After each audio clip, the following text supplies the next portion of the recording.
The first speaker this morning, in absentia, unfortunately, is Russell Ackoff. He is not in good health, and he was originally going to come, but then felt that it would not be advisable for him to do this, and in fact, his doctors advised him not to do this. So we have Mike Jackson to read his speech, the speech that he would have delivered in his stead, but let me introduce the speaker nevertheless. Russ Ackoff probably needs no introduction. His institutional affiliation for many years is the Wharton School of Business, and he is now Emeritus, of course, at the University of Pennsylvania. He has numerous degrees and honorary degrees and awards and medals for his many writings and books. He's the co-author, in fact, of 22 books and over 200 published articles.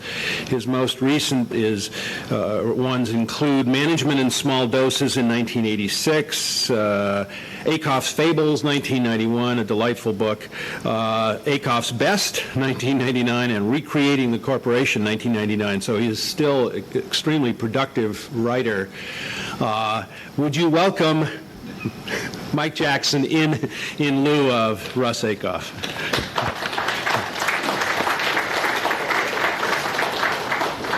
Thanks, Peter. Well, with a name like Michael Jackson, I'm used to disappointing people. I once did a lecture tour in Mexico, I think it was, and I was actually sponsored by Pepsi-Cola, and somebody tried to buy 50 tickets to one of the lectures. And I don't think it was because of my talk. It must have been because of the name. Russ obviously sends his sincere apologies that he can't be here. And though that's a disappointment to you and to me, there's a reason why this is also quite an important talk for me to be able to give, and therefore not a disappointment. So I first met Russ about over 20 years ago. It was at a meeting of this particular society. I can't remember what it was called then. It would have been the Society for General Systems Research, I guess.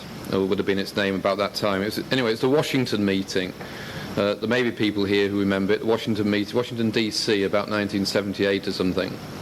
And I'd just written a paper called The Nature of Soft Systems Thinking, the work of Ackoff, Churchman and Checkland, which was a critique of their work. And it was about the first academic paper I wrote, and I was quite pleased with it. So when I saw the great man Ackoff, I went up to him and asked him what he thought of the paper, and he said, "It's very interesting, but I don't think you've understood one word of anything that I've ever written." So that was my introduction to Russ Ackoff. Since then I think we've become friends, and it must be part of the rehabilitation process that he's allowed me to take on the task of reading his paper, given his thoughts 20 years ago. But without further ado, I'll get on to doing that. It's actually a paper by Russ Ackoff and John Pourdenad, and it's called On Misdirected Systems. And having had the privilege of reading it once or twice already, it's a great paper. So please bear with my poor presentation of it. Every system has one or more functions in one or more larger systems of which it is part. For example, an automobile is part of a transportation system, and its function is to carry people from one place to another. When Newton asserted that the universe, which contains everything, was a mechanical system, he was faced with an apparent paradox. How could everything be a part of something larger? This was not a problem for the genius of Newton. For him, the universe was a machine that had been created by God to do his work. The function that many systems preach is not the one they actually practice. This may be due either to an error or deliberate obfuscation. In either case, the system winds up doing the wrong thing. Recall Peter Drucker's observation of the difference between doing things right and doing the right thing. This distinction is fundamental. The righter we do the wrong thing, the wronger we become. If we make an error doing the wrong thing and correct it, we become wronger. Not so when we pursue the right thing. The better automobiles that are now being produced are clear examples of doing the wrong thing righter. They are dysfunctional in several different senses. First, size. The early automobile was designed as a luxury item for the average American family that then consisted of 5.6 people. Today, the automobile is no longer a luxury, but a necessity for most people, and the average family has dropped to 3.2 people.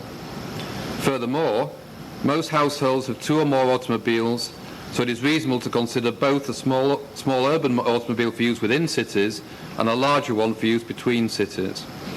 The average number of people in an automobile in an American urban area is 1.2. About 85% of the cars going from one place to another contain only 1 or 2 people. If use of city streets were restricted to 2-passenger automobiles that could not go faster than 40 to 50 miles an hour, the people carrying capacity would increase from 300 to 500%. Such vehicles would also reduce the second dysfunctionality of automobiles, their production of congestion and accidents, and the third, their contribution to air pollution.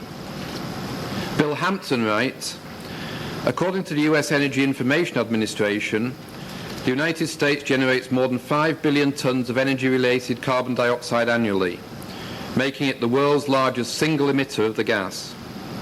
About 1/3 the nation's total output comes from the transportation sector, and its share has been growing faster than all others have since 1990. Blame it on America's urge to drive big, powerful vehicles that inherently consume more carbon dioxide than smaller vehicles do. It is much better to do the right thing wrong than the wrong thing right. A large number of our social systems and institutions are busily engaged in doing the wrong thing and trying to do it better, hence wronger. Consider the US healthcare system. It's been deteriorating over the last few decades. Furthermore, the US is the only well-developed country with less than universal healthcare coverage. About 40 million people are not covered.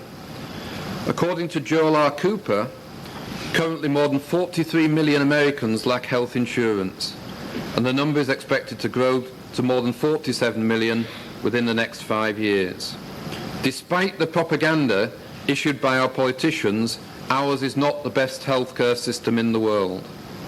Those who practice medicine realize this. Recently, American Medical Association President Nancy Dickey told an audience that America's current healthcare system is a mess and needs to be made a top priority in Congress. Despite huge advances in medical technology, and notwithstanding efforts to take advantage of these breakthroughs without raising costs, no one is really happy with the current system. Patients, physicians, the people who pay for the care are all frustrated. We haven't gotten it right. Our system is out of balance. It's a mess. The World Health Organization ranks the United States well down the list. Holland, which ranks first, spends only about 1/3 as much per capita as the United States does. This is Engelhardt talking about the US system. We spend an estimated $800 to $1 trillion per year on healthcare. We have more doctors, more hospitals, and take more drugs than any other nation. Yet, the World Health Organization ranks us among the sickest. Healthcare expenditure growth in the US was 3% per annum higher than the expenditure for all other goods and services. By the year 2030, if the rate of growth is not controlled, 30% of GDP will be absorbed by the health sector. Something is fundamentally wrong. What is wrong is that it is not a healthcare system, but a sickness and disability care system. Its servers are compensated for taking care of the sick and disabled. Therefore, their income depends entirely on the amount of sickness and disability available for treatment. Whatever the intentions of the individual servers, the system produces and preserves sickness and disability. There's ample evidence of this. Andrea Gerlin reported, the chance of errors occurring during treatment may be far greater than you had imagined. According to Lucian Leap of the Harvard School of Public Health, an estimated 1 million people are injured by errors during hospital treatment each year. and 120,000 people die as a result of those injuries. An excessive amount of testing is done in order to pay off the excessive number of MRIs and other expensive pieces of equipment. There is also evidence of unnecessary surgery and prescription of drugs. Lauren Neergart reports that surgical gaffes, like amputating the wrong foot or deadly chemotherapy overdose, make headlines. But patients may never hear of the more subtle errors, like a delay in diagnosis or testing, that cost precious time to fight off disease. Medical mistakes are a stunningly huge problem, says a new report by the Institute of Medicine. It quotes studies estimating that at least 44,000 and perhaps as many as 98,000 hospitalized Americans die every year from errors. If the healthcare system were really to be dedicated to healthcare, primary care physicians would be paid an annual fee to preserve one's health. They would then have to pay all medically related expenses for specialists, testing, drugs and so on. Then the only way that physicians could make a living would be to keep their patients healthy. Of course, steps would have to be taken to assure that patients receive the treatment they require, but this, as Roven et al. Show, proves to be relatively easy to do. The criminal justice system provides another example of doing the wrong thing right.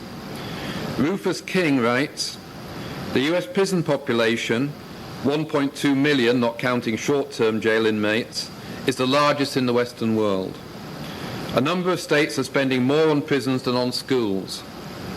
In mid-year 1998, we in the US had 1.8 million of our citizens behind bars.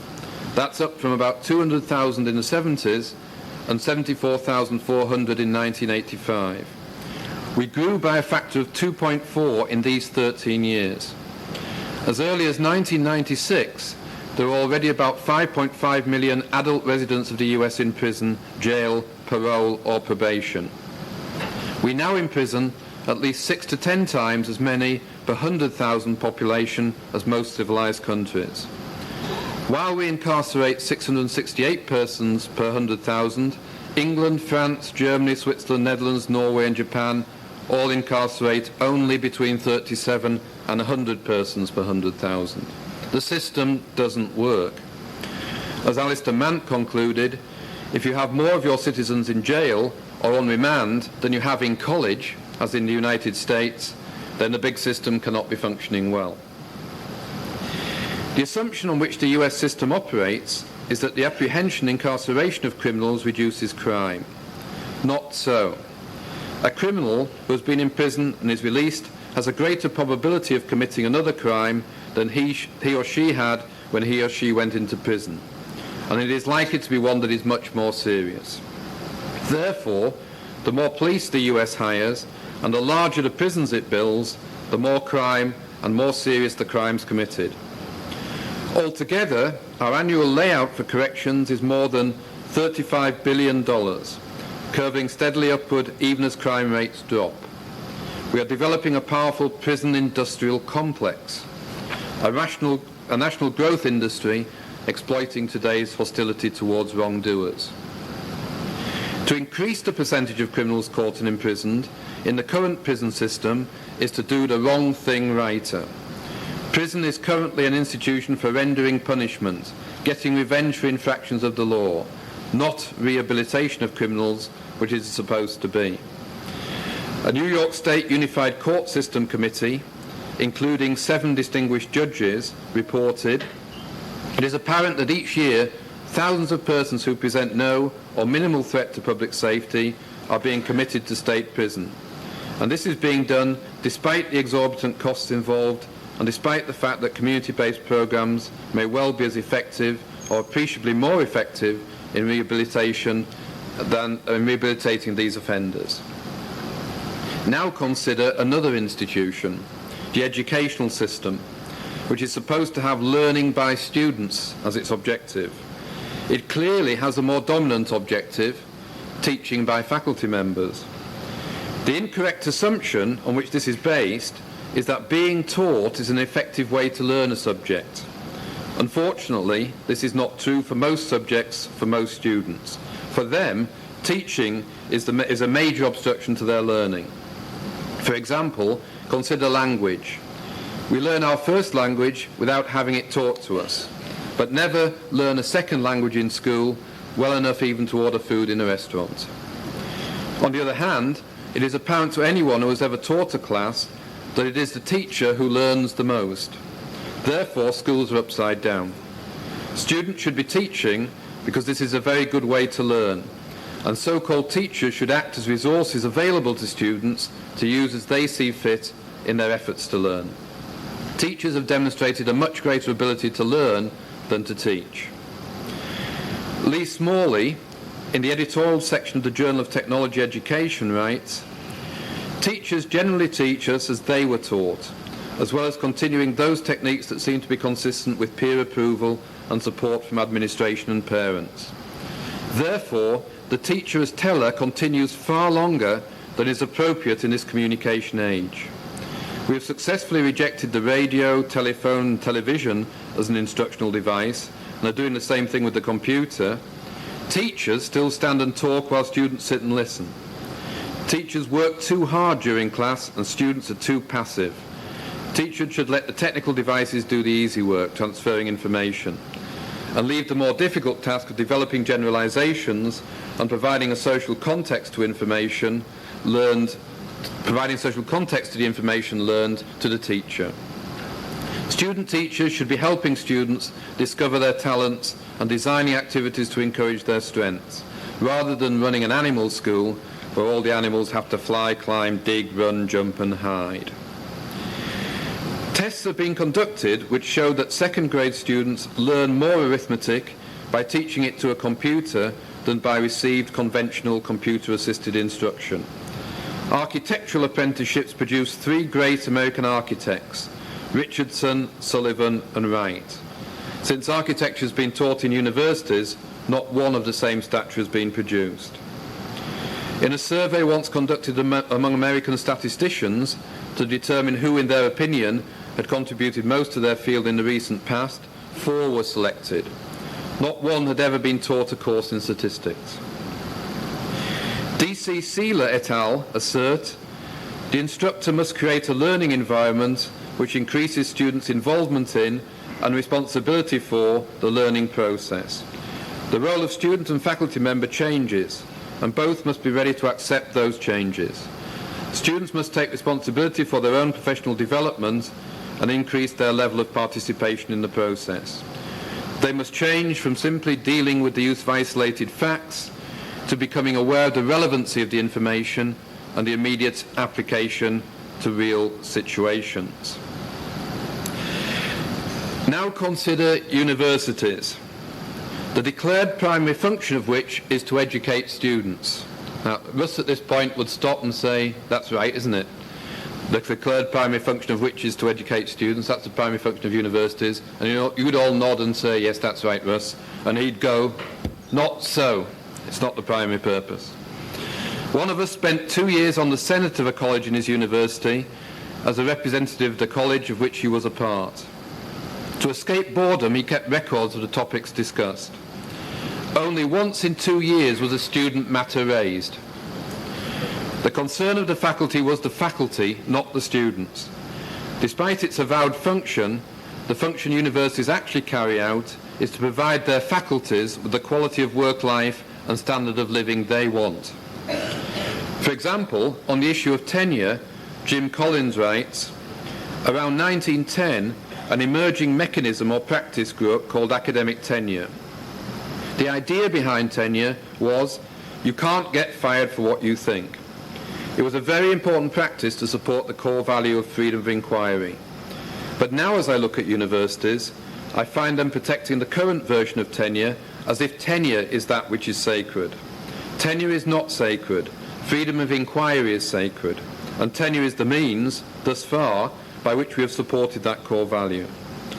I see universities getting stuck and saying, well, we can't touch tenure because, thinking tenure is part of the value system. It is not.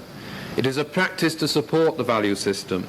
And if universities are to evolve, they must be willing to evolve the tenure system while preserving the core value.